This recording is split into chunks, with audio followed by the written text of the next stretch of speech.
நீ ரட்சிக்கப்பட்ட அன்று காலை நீ ரட்சிக்கப்பட வேண்டும் என்று நினைத்து எழுந்திருக்கவில்லை. தேவன் உனக்காக வைத்த அந்த மறைவான அந்த திட்டத்தில் தான் நீ ஆசீர்வாதத்தில் மாற்றிக்கொண்டாய் என்று சொல்லுகிறேன். அப்பேற்பட்ட ஒரு தேவன் உனக்கு இருக்கும் போது இன்றைக்கும் அவர் உனக்காக திட்டங்களை திட்டிக் கொண்டுதான் இருக்கிறார். கரங்களை தட்டி கர்த்தருக்கு நன்றி சொல்லுவோம்.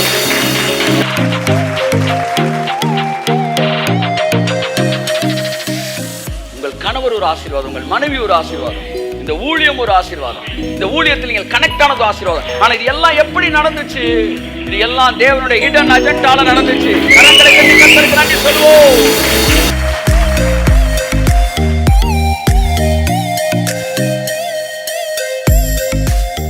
தன்னுடைய திட்டத்தை தன்னுடைய சீட்டங்களை கொண்டு அவர் நிறைவேற்றவில்லை, தன்னுடைய எதிரிகளை கொண்டு அவர் நிறைவேற்றினார். கையெழுந்தாமே.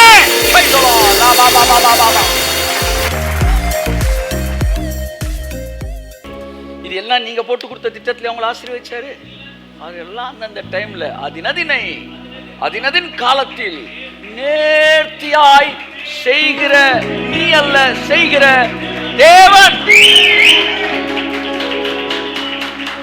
நீங்க ஆக்சிடென்ட் நினைக்கிற ஒவ்வொன்றிலையும் ஒரு மிகப்பெரிய இன்சிடென்ட் இருக்கு. நான் உங்கள்கிட்ட கேள்வி கேட்கிறேன். அண்ணன்மாருக்கு சோறு கொண்டு போனவன் தான் யாரு? தாவீது. ஆனா சோறு கொண்டு போனது ஈசாயோட அஜெண்டா. யாரு? தாவீது அப்பா அஜெண்டா. ஆனா கோலியாத்தை கொல்லணும்ன்றது God's agenda. Amen. Praise God. That was God's hidden agenda. பல நேரங்களில் உங்கள் வாழ்க்கையிலே சில சம்பவங்கள் ஏன் நடக்கிறது உங்களுக்கு தெரியாது, ஆனால் அவைகளுக்கு பின்பாக தேவன் ஒரு அஜெண்டா வைத்திருக்கிறார். கரங்களை தட்டி கர்த்தருக்கு நன்றி சொல்லுவோம். ஆமென். உங்க வீட்டுல நீங்க இருக்கிறதுக்கு நீங்க ஒரு அஜெண்டா வச்சிருப்பீங்க. ஒரு வீடை வாங்குறதுக்கு நீங்க ஒரு அஜெண்டா வச்சிருப்பீங்க. ஒரு வேலையை செய்யறதுக்கு நீங்க ஒரு அஜெண்டா வச்சிருப்பீங்க. அது உங்களுக்கு காட்டுற அஜெண்டா. ஆனா உங்களுக்கு காட்டாத ஒரு அஜெண்டாவா அதுக்கு கீழே வச்சிருப்பார் தேவன். கைத்தட்டி கைத்தட்டி கைத்தட்டி கைத்தட்டி கைத்தட்டி கைத்தட்டி கைத்தட்டி. மீன் பிடிக்கிறதுன்றது Peter's agenda. But God's agenda is அவனை பிரதான அப்போஸ்தலனாய் மாற்றுவது. I will make you fishers of men. That is what God's agenda.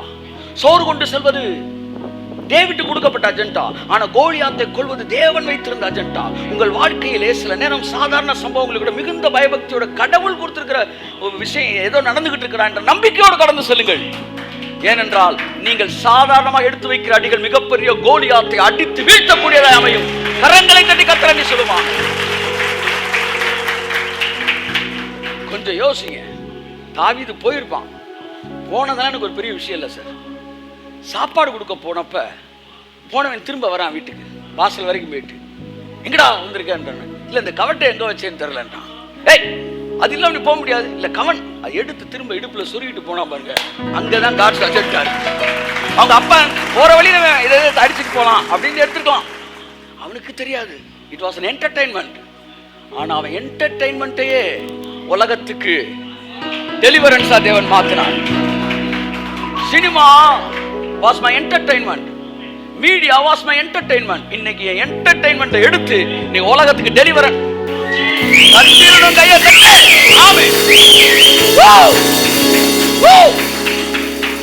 Visualizing is my entertainment. Visualise பண்ணணும். இதுதான் எனக்கு ரொம்ப பிடிக்கும். ஆனா அதவே எடுத்து தேவன் இன்னைக்கு உலகத்துக்கு ஆசீர்வாதமாய் ஒரு மீடியா மூலமாய் அந்த என்னோட என்டர்டெயின்மெண்ட் இன்னைக்கு பிளெஸிங்கா மாத்தினார் பாருங்க. அதுதான் காட்ஸ் ஹிடன் அஜெண்டா. 90ல வந்து ஃபேசிலிட்ட அசிஸ்டன்ட் அங்க அண்ணன் இருந்தப்ப சினிமா இண்டஸ்ட்ரியை இன்ட்ரோடியூஸ் பண்றாரு. தட் வாஸ் மை அண்ணன்ஸ் agenda. And behind it there was God's agenda. இந்த மீடியாவை நீ கையில் எடுக்க வேண்டும் என்பது தேவனுடைய அஜெண்டா. இன்னும் நம்ம அதனுடைய 10 அடிகள் கூட முன்னேறல. ஆயிரக்கணக்கான அடிகள் டிராவல் பண்ண வேண்டியிருக்கு. ஆனால் அதை செய்து முடிப்போம் என்பதில் எவ்வித மாற்றம் இல்லை. I think is name is முடாக்னு நினைக்கிறேன். Star TV owner. குறைஞ்சது 300-400 சேனல் வச்சிருக்காங்க. 500 சேனல் கிட்ட வச்சிருப்பான் உலகம் எங்கிலும். கலாநிதி மாறன் சொல்றாரு, என்னுடைய இன்ஸ்பிரேஷன் ஒரு அசோக் பர் சொல்றாரு, ஸ்டார் டிவி ஓனர். ஒரு டிவி நடத்துறதுக்கு நீங்க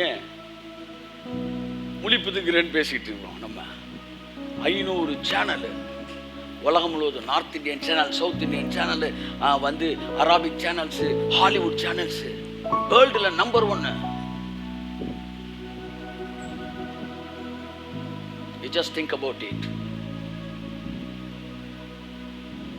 ஸ்டார்ஸ் எல்லாம் கீழே விழும். நான் இப்பொழுது மகிமைப்படுவேன் என்று கர்த்தர் சொன்ன வார்த்தை உங்களுக்கு நிறைவேறும். Just obey to God's voice. நீ போயிட்டே இருங்க. யதார்த்தம் என்று நினைக்கிற பல விஷயங்களுக்கு பின்பாக உங்களை வந்து எது என்டர்டெயின்மெண்ட் நினைச்சுக்கிட்டு பாருங்க, அந்த என்டர்டெயின்மெண்டே இன்னைக்கு ஆயுதமா மாத்தினார்.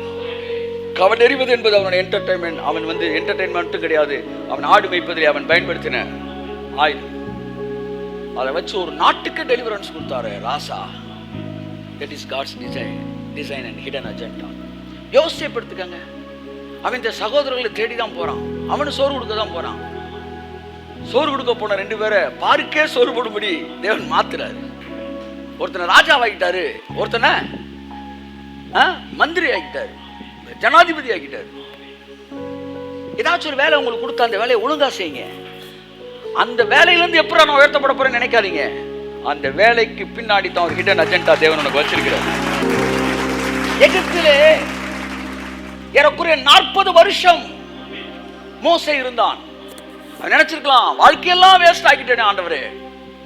அங்கே கலைகளை கற்றுக்கொண்டான், அங்கே எழுத்தை கற்றுக்கொண்டான்.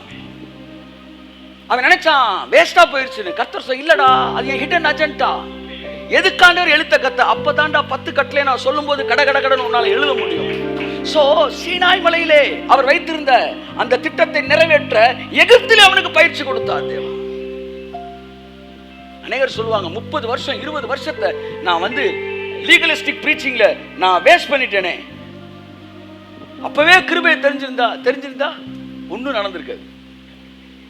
ஆழம் அகலம் நீளம் உயரம் தெரிஞ்சனால தான் இன்னைக்கு கேட்கிற கேள்விக்கெல்லாம் டக்கு டக்கு டக்குன்னு அவர் 2 கேள்வி கேட்டார்னா நீங்க 3வது கேள்வி அவர் சார்பிலே கேட்டு நீங்களே பதில் சொல்லிக்கிறீங்க.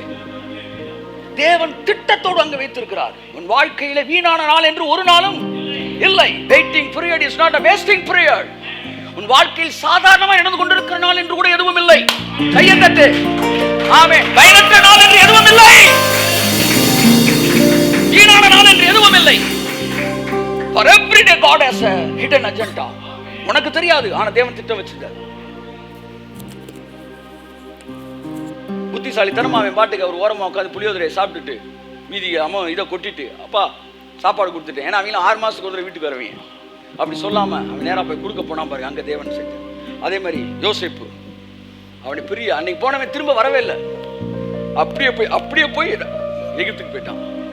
சோ பல இயல்பான சம்பவங்கள் மத்தியிலே தேவனுடைய தெளிவான திட்டங்கள் இருக்கிறது. அதுக்கு எடுத்துக்காட்டு உங்க வாழ்க்கையில திரும்பி பார்த்தா உங்களை சுத்தி இருக்கிற ஆசீர்வாதம். எத்தனையோ விஷயங்களை திட்டங்கள் தீட்டினார்கள், அது நடக்கவில்லை. ஆனால் எத்தனையோ விஷயங்களும் திட்டமே தீட்டவில்லை, அது நடந்திருக்கிறது. கையை தட்டுங்க. கர்த்தர் வீட்டை கட்டாராகில் கட்டுகிறவர்கள் பிரயாசம் விருதான். ஆகவே தேவன் ஒரு திட்டம் திட்டும் போது அது தெளிவாக நடைபெறும் உங்கள் வாழ்க்கையிலே. பல நேரம் சம்பந்தம் இல்லாம தேவன் ஒரு இடத்துக்கு போஸ்ட்ல ஒரு விஷயம் என்டர்டெயின்மெண்ட் மாதிரி கூட இருக்கும், ஆனா அங்க இருந்து தூக்கம் இருப்பாருங்க. ஒரு ஊழியரை குறித்து கேள்விப்பட்டேன்னா, ஒரு பெரிய ஒரு ஊழியருக்கு டிரான்ஸ்லேட்டர், பெரிய ஒரு இன்னைக்கு ஒரு பெரிய சர்ச் சென்னையில் வச்சிருக்காரு. அவரு அலங்கார தேட்டரில் சினிமா பார்க்க போனவராம். ஆமா, இது கர்த்தருடைய செயல் என்பதை. சரி சார், அந்த அளவுக்கு இன்னும் நான் வளரல, ஆனா போயிருக்காரு.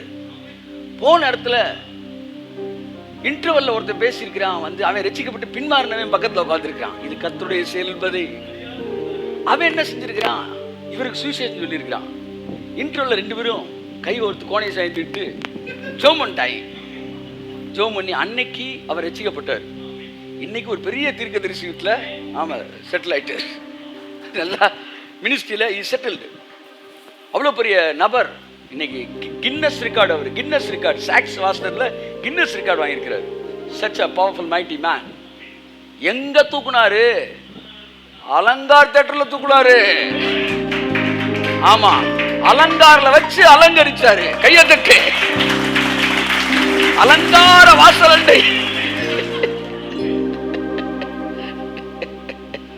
கடைசி என்ன நடந்துச்சு? இவர் மினிஸ்ட்ரியை தொடங்கிட்டாரு, அவன் தியேட்டர் மூடிட்டான். இன்னைக்கு தியேட்டர் இல்ல, ஆனா தேவன் செஞ்ச செயல் நீங்க கையை தட்ட வந்தவர் நாமே. God's hidden agenda. சரி, யதார்த்தமான சம்பவங்களில் தேவனுடைய அஜெண்டா. அடுத்து எதிர்மறையான சம்பவங்களில் தேவனுடைய அஜெண்டா. நம்முடைய தவறுகளிலே கூட, இதெல்லாம் தவறு கிடையாது, இதெல்லாம் யதார்த்தமான சம்பவம். நீங்க யாரையும் மீட் பண்ணிருப்பீங்க, அங்கிருந்து ஏதோ ஒரு லிங்க் கிடைச்சி பார்த்தா பெரிய வேலையை செஞ்சுக்கிட்டு இருப்பார் தேவன். என் வாழ்க்கையில் 199 அப்படித்தாங்க தேவனுடைய ஹிடன் அஜெண்டா. மீதி 1 அது எனக்கு தெரியாத ஹிடன் அஜெண்டா. அது ஹிடன் அஜெண்டா, அதை நான் கண்டுபிடிக்காதனால இன்னும் அது ஹிடன் அஜெண்டாவா இருக்கு. மற்ற 99 எனக்கு தெரிஞ்சிச்சு அது ஹிடன் அஜெண்டா பண்ணியிருக்காரான்னு. உங்களை பார்த்து ஒருத்தர் ஹாய் சொல்லும் போது அவர் தேவையில்லாத ஆள்னா உங்க வாழ்க்கையில ஒரு தூக்குறாரு. அவர் தேவையில்லாத ஆள்னா எத்தனை வருஷமானாலும் திரும்ப வந்து அவர் நினைக்கிறார். This is what God's hidden agenda. அப்படி தேவன் நினைக்கிற நபர்கள் நம்ம வாழ்க்கையில மாற்றங்களை கொடுப்பதற்காக கொடுக்கும். நாம் அவர்களை கண்டுபிடிக்கவில்லை, தேவன் நம்மை கண்டுபிடித்தார். ஆமென். In our mistakes there is God's hidden agenda. ஆமென் சொல்லுங்க. இங்க தான் நான் சிம்சோனை கொண்டு வரேன். சிம்சோன் ஒரு பெரிய தப்பு பண்ணான். என்ன பண்ணா?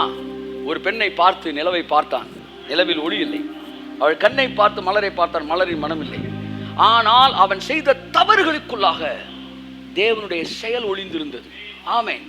அவர் யார் தெரியுமா? உங்க தப்புக்குள்ள கூட ஒரு திட்டத்தை வச்சு அதை சிறப்பா செய்யற தேவன். ஆமென். ஒரு முறை ஒரு செய்தி எடுத்துக்கிட்டு இருக்கிறேன். ஆவியானவர் சொல்றாரு என்கிட்ட, இயேசு கிறிஸ்துவின் ரத்தம் சகல பாவங்களை நீக்கி நம்மை சுத்திகரிக்கிறது. ஓகே, சுத்திகரிக்கிறது. இப்ப இந்த ரத்தம் தான் எல்லோரையும் பரிசுத்தப்படுத்தியது.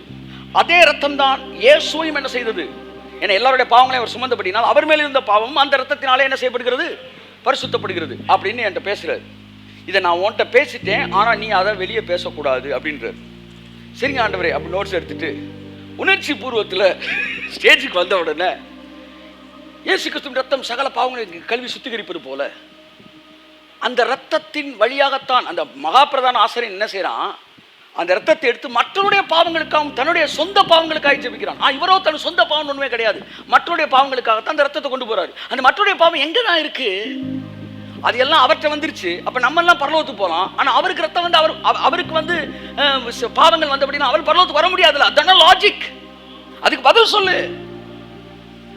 எங்க பாவம் போயிடுச்சு ஏசுநாட்ட, நாங்க பரலோகத்துக்கு போயிட்டோம்டா. இப்ப எங்க பாவம் ஏசுநாட்ட இருக்குல்ல, அப்ப அவர் எப்படி பரலோகத்துக்கு வந்தாரு? அதுக்கு பதில் சொல்லலாம். ஐயோ ஏசு பாவிட்டான், ஏசு பாவிட்டான், நீ என்ன ஆவி மாதிரி கத்திட்டு. உடனே அவர் எப்படி வந்தாருன்னா, அதே ரத்தம் கையை தட்டுக்கு உதவுறீங்க.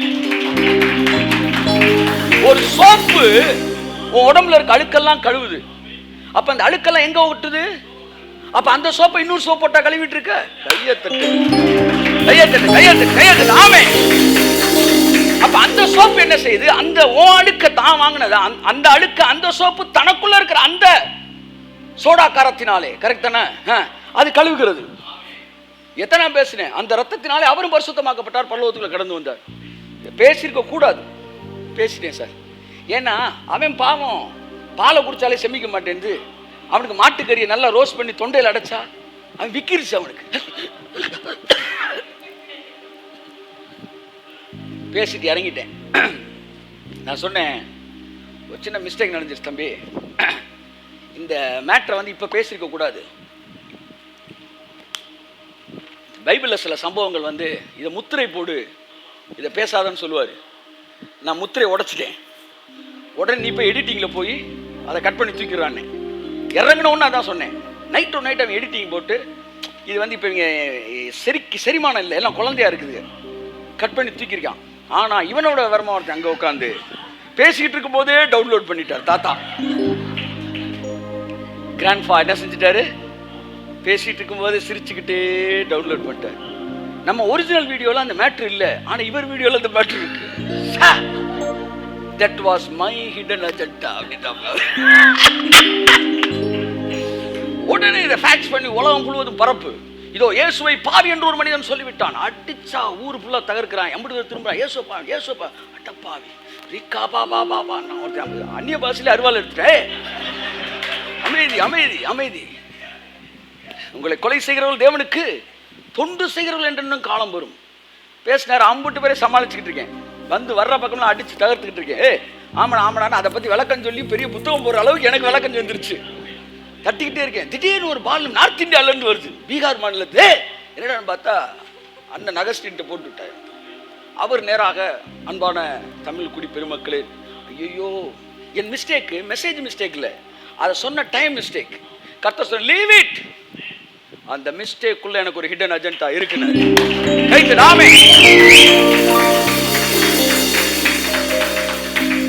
மிகப்பெரிய தேவ மனுஷன் பேசியிருக்கிறார். நான் பதில் சொல்லலைன்னா சொன்னது தப்பாயிரும், சொன்னேன்னா அவர் எதிர்த்ததா மாறிடும். ஆனால் நான் எதிர்க்கக்கூடாது, ஆனால் நான் சொல்ல வேண்டியது சொல்லிடணும். சொன்ன போது அந்த இரவு சொல்லவா வேண்டாமா திரும்ப திரும்ப ஜெபித்த கர்த்தர் தெளிவாக பேசினார். பவுல் தன்னிடத்தில் கேட்கப்பட்ட கேள்விகளுக்கெல்லாம் பதில் எழுதாமல் இருந்திருந்தான் என்றால் புதிய ஏற்பாட்டில் பாதி பக்கங்கள் இருந்திருக்காது. நீ அதை சொல்ல வேண்டும், மிகுந்த கண்ணியத்தோடும் மரியாதையோடு சொல்ல வேண்டும் சொன்னார். அடுத்த நாள் அதை பிரசன்ட் பண்றேன். நான் என்னுடைய வியூவர்ஸ்லேயே டாப்ல நிற்கிறது தெரியுமா, நான் மிஸ்டேக் பண்ண வீடியோ. கைத்தட்டுங்க. ஆமென் ஆமென். வீடியோலே டாப்ல இருக்க வீடியோ, நான் டைம் மாற்றி சொன்ன ஒரு விஷயம் பண்ண மிஸ்டேக்ல, ஆனால் மெசேஜ் ரைட்டு, கேக்கு சரியான கேக்கு தான். பர்த்டேக்கு முந்தின நாள் வெட்டிட்டேன், வேற ஒன்றும் இல்லை. திரும்ப சொல்கிறேன், கேக்கு சரியான கேக்கு, ஆனால் 28 வெட்டுறதுக்கு 27 வெட்டிட்டேன். அது யார் பிறந்த நாள்? 27 வெட்டிட்டேன். ஆனால் அதையும் அழகாக்குனார் பாருங்க. அதில் இருந்து தான் சார் யாரை பார்த்தாலும், சார் நீங்கள் அண்ணன் சார் கிளம்பிட்டீங்களே. அடுத்து ஒரு நாள் யதார்த்தமா என்ன பாட்டுப்பா, காடை கொடுப்பா, என்ன நம்மால் பாட்டு மறந்து போச்சு. தகப்பனே தந்தையே தலை நிமிர செய்பவர் நீரே பாடிட்டு இருக்க. திடீர்னு பக்கத்து சொன்ன மாசிலா உன்னை காதலே மாறுமோ செல்வம் வந்த போதிலே, ஒரே மாதிரி இருக்கு. அந்த மாதிரி வந்து மோசமான ஆளா இருப்பேன். பரலோகத்துக்கு போனா கூட கபிரியல் பாடுவேன். சார் இது இந்த பாபனாஸ்ல வர பாட்டு மாதிரி லைட்டா என்னன்னா இந்த பாட்டு வருது. அப்ப நான் ஐயோ சி இந்த பாட்டு எது, என்ன பாட்டு அது, என்ன பாட்டு, தகப்பனே வந்து வாட்ஸ் தட், நீ ஃபுல்லாக இந்த ஸ்பிரிட் இப்படியே மூவ் ஆகிட்டு இருக்கே காலையில் இருந்து. மாசிலா உன்னை சீச்சி தூத்துன்ற கதை சொன்னேன். என்ன நல்ல நல்ல லிரிக் தானப்பா அது. மாசிலா உண்மை நேசமே மாறுமோ பாவம் வந்த போதிலே. பழத்தை சாப்பிட்டான், பாவம் வந்துருச்சு. ஐயோ வேண்டான்னு ஒளியிறான். அவர் சொல்றாரு, மாசிலா உண்மை நேசமே, மாசிலா உண்மை நேசமே மாறுமோ பழத்தை தின்ற போதிலே. உடனே அடிச்சு தகர்த்துட்டாங்க சார். சார் மாசிலா மாசிலா மாசிலா ஜஸ்டின் என்ன சொல்லுடா, இது வரைக்கும் பாவி ஜஸ்டின் நீ தான்டா, மாசிலா ஜஸ்டின் நீ இப்படி என்று இது முதல் கொண்டு இவர் மாசிலா ஜஸ்டின் என்று அழைக்கப்படுவார். இது முதல் கொண்டு நீ மாசிலா ஜஸ்டின் என்று அழைக்கப்படுகிறது. ஒன்னு ஆதாம் கேட்கிறான், பேசும் வார்த்தை உண்மைதானா, பாவியை அழிக்க நீங்கள் போடும் பேசுமா. அவர் சொல்றார், கையிலே எந்த காயமே கண்டுமா சந்தேகம்,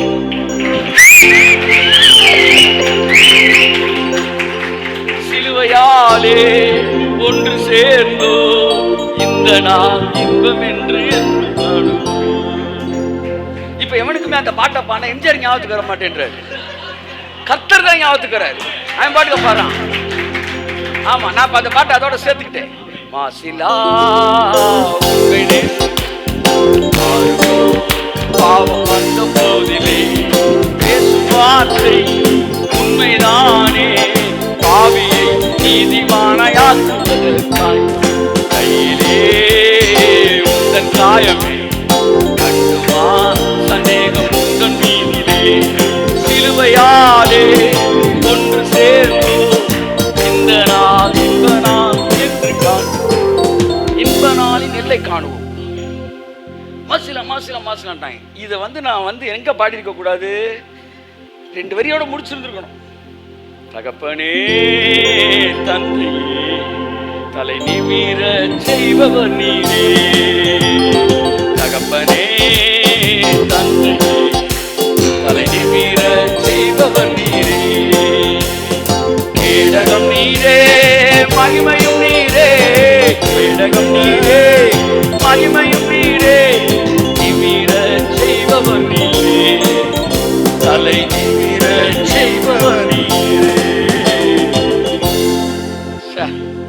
But God made the mistake into a perfection and blessing or glorifying. நம்முடைய தவறுகள், ஆதாம் செய்த மிகப்பெரிய தவறு. ஆனால் அந்த தவறின் வழியாக தேவன் சொந்த குமாரன் என்றும் பாராமல் தம்முடைய பிள்ளையை அனுப்பி அன்பை காண்பிப்பதற்கு ஒரு வாய்க்காலாக ஆதாமின் தவறை அவர் பயன்படுத்திக் கொண்டார் என்றார். ஓ, எத்தனை பெரிய தேவன் நமக்கு முன்பாக. பயப்படாத. ஏதோ தப்பு பண்ணிட்டோம், தவறு பண்ணிட்டோம், எதோ மிஸ்டேக் நடந்துச்சு. எவ்வளவு பெரிய மிஸ்டேக் நீ பண்ணியிருந்தாலும் அதற்குள்ள உன்னை ஆசீர்வதிப்பதற்கு தேவன் ஒரு மறைவான திட்டத்தை வைத்துதான் இருக்கிறார். சிம்சோன் என்கிற ஒரு மனிதன், அவன் செய்த தவறு ஒட்டுமொத்த பெலிஸ்தியர்களை அழிப்பதற்கு தேவன் பயன்படுத்திக் கொண்டார். It was God's hidden agenda. என் வாழ்க்கையில் தவறுகள் நடந்திருக்கிறது. அந்த தவறுகளினாலே சில எதிரிகளை கூட நான் சம்பாதித்திருக்கிறேன். ஆனால் அவர்களை எல்லாம் நான் ஃபேஸ் பண்ணாம இருந்தேன். இன்னைக்கு நான் பாதி மனுஷன் தான். என்னைக்கு அவங்கள ஃபேஸ் பண்ணி என் இம்யூன் சிஸ்டம் என்ன செஞ்சிருச்சு? கூடிருச்சு, ஸ்ட்ராங் ஆயிடுச்சு. இதான் லீகலிஸ்டிக் பீரியட்ல நடந்துருச்சு. அவனை அடிச்சு அப்படியே டெர்மினேட்டர்ல வந்து 6 நாள் அடி வாங்கின மாதிரி வாங்கி பாடியில் இம்யூன் கூடிருச்சு. பெரிய பெரிய கோலியாத்தெல்லாம் பார்த்துட்டு நம்ம வந்து கிருபை பேசும்போது இவர் கிருபை பேசுகிறார் அப்படின்னு பேசும்போது, ஏய் என்ன நீ, ஆமா பெரிய பெரிய எதிரியெல்லாம் சதிச்சு வந்திருக்கிறோம். புல்டோசர்லாம் சந்திச்சுட்டு அப்போ புழு இது ஈஸி. எப்படி சார் நடந்துச்சு? எல்லாம் ஹிடன் அஜெண்டா. உட்காந்துக்கிட்டு இருக்கும்போது உங்களை முழுங்குறவங்கள உங்களை சந்திக்க வச்சிருந்தாருன்னு வச்சுக்காங்களேன், நீ பயப்படக்கூடாது. ஐயோ இவ்வளோ பெரிய எதிரியை கொடுத்துட்டாரேன்னு. உன் திறமைக்கு மேலே இருக்கிறதுனால தான் அவனுக்கு பெரிய எதிரி. ஆமாம், உன் என் திறமைக்கு மேலே இருக்கு சார், அதனால தான் எதிரி. குறைஞ்சிருந்தா அது உதிரி. உனக்கு வந்து அவன் வெயிட்டாக இருக்கணும் சார். கோலியாத்தை அடிச்சது ஏன் தெரியுமா? கோலியாத் யாரு? தாவீது ஹைட்டா கோலியாத் ஹைட்டா? சொல்லுங்க. கோலியாத் தான் ஹைட்டு, அதனால தான் அவனுக்கு பெரிய எதிரி. சார் பிரச்சனை பெருசா இருக்கு, அதனால தான் எதிரி. பிரச்சனை பெருசா இருந்தா மகிமையும் பெருசா இருக்கும். பயப்படாத. தவறுகளுக்குள்ளாய் தேவனுடைய திட்டம் இருக்கிறது. ராக்கா பாபா பாபா லா சந்து நம நமதி அங்கர பரமதி நமதி அங்கோ ரிக்கா பரமதி அங்கர பரமதி அங்கோ. 25 வயசுல கல்யாணம் பண்ணணும். ஆமா, 30 வயசுல குழந்தைய பத்தி முடிச்சிடணும். 40 வயசுல லைஃப்ல நல்லா முன்னேறணும். 50 வயசுல தளரும்போது பிள்ளை என்ன செஞ்சிடும்? வந்து நின்றுவான். இதுதான் ஒரிஜினல் பிக்சர். ஆனா ஸ்கூலுக்கு லேட்டா போனேன், பஸ்ஸுக்கு லேட்டா போனேன், கடைசியில் கல்யாணத்துக்கு லேட்டா. நான் பையனை தூக்கிட்டு வரேன், என் தம்பி சித்தி பையன் ஒருத்தர் அவன் பேரனை தூக்கி வந்துக்கிட்டு இருக்கிறான். என்னடா இப்போதான் நீ தொடங்கியிருக்கியா? ரைட்டுட்டான். நான் சொன்னேன், நீ பேரனை மட்டும் பிறக்கல, நீ தாத்தாவும் ஆயிட்ட. தாத்தானா என்ன? உறவின் முறையில் இல்லை, ஆளே தாத்தாவாயிட்ட. மேலே தலைக்கு மேலே ஃபுல்லாக ஒன்றும் இல்லை. ஆனால் நான் அப்பா மட்டும் இல்லை, ஆளும் அப்பாவாகவே இருக்கேன். அதான் சொல்லு. நான் ஆள் தாத்தாவை இருந்து அப்பா என்ன கூப்பிட்டுக்கிட்டு இருக்காங்க. என்ன ஆளை பார்த்தா அண்ணன் மாதிரி இருக்கேன்டா. நான் காலேஜுக்கு அவனை விட போகும்போது அண்ணன் மாதிரி தான் இருப்பேன். கையை தட்டு ஆமே.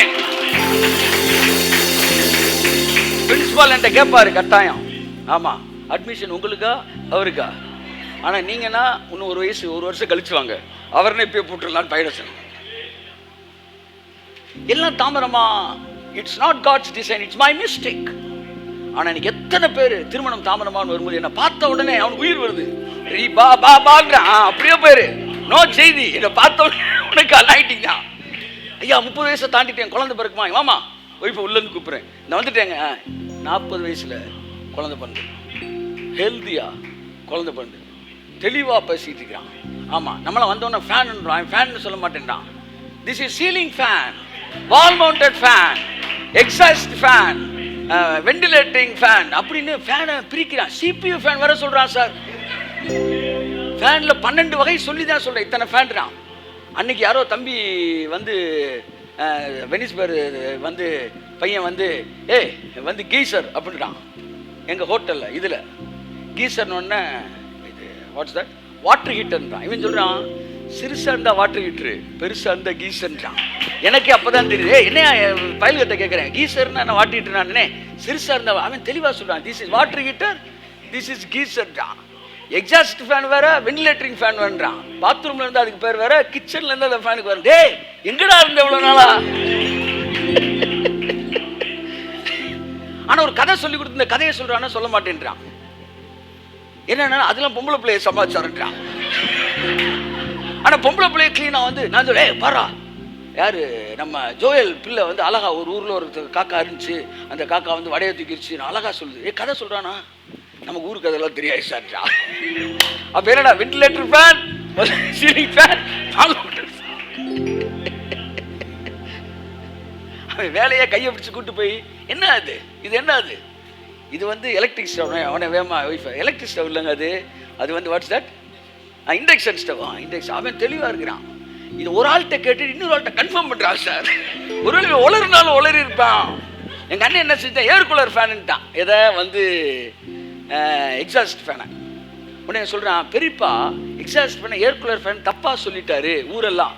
மாப்பிள்ளை வருதா ட்ரெஸ் சாரி தப்பாக சொல்லிட்டா, இதுக்கு பேர் இது சொல்லிட்டே வரான். What is going on? எத்தனை டாக்டர் சொல்லியிருப்பா இத்தனை வயசுக்கு மேலே அதான் சீக்கிரமே குழந்தை பிறந்து அப்படின்னு. குழந்தை டிலே ஆகும்போது தே ஸ்போக். ஆனால் தகப்பனே தந்தையே தலை நிமிர செய்பவர்